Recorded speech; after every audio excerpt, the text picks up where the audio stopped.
ele? Cadê ele?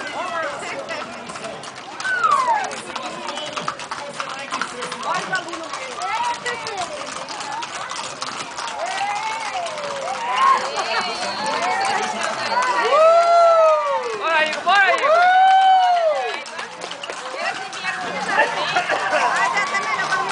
É verdade.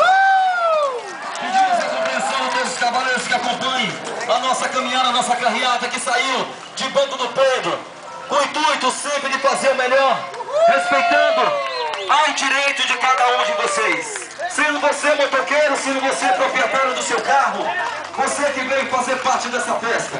A gente, organizadores de evento, só tem uma alegria.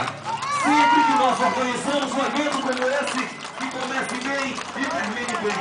Porque a única alegria é a sua alegria. E a nossa alegria é fazer aquilo que gosto, para quem gosta daquilo.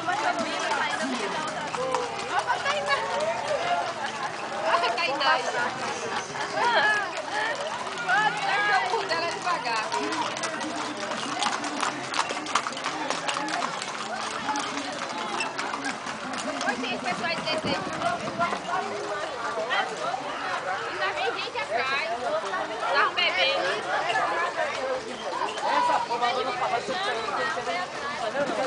de calça, de calça.